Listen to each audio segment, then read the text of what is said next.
Dade Brett Kinlick meets baby born 3 hours before he dies.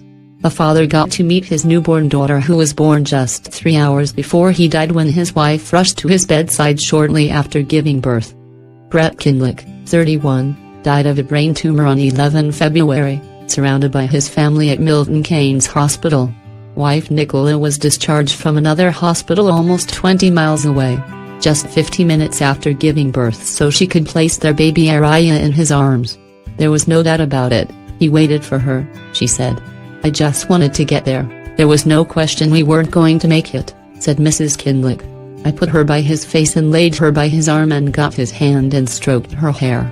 I have got some pictures of her with her dad. Teacher Mr. Kinlick lived with his wife and 2 other daughters, Freya, 4, and 18-month-old Ella in Lindslade, Bedfordshire, as reported in the Leighton Buzzard Observer. Mrs. Kinlick said it was heartbreaking there would never be a photograph of them all together, but the older girls had their memories. Araya was born at the Luton and Dunstable Hospital.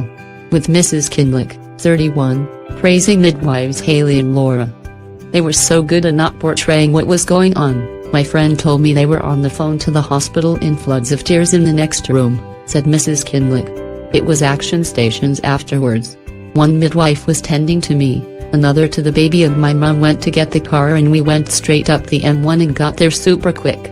She said the NHS staff were amazing and made things as stress-free as possible so we could just spend time with Brett and he could meet Araya.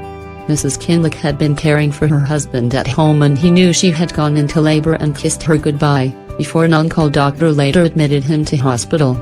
Mr. Kinlick, who was diagnosed with the aggressive tumor in 2015, remained positive and never lost hope during his illness and was working up until 3 weeks before he died. The girls absolutely idolized him, said Mrs. Kinlick. Freya and he were 2 peas in a pod. An online appeal for the family has raised almost £10,000 in 5 days.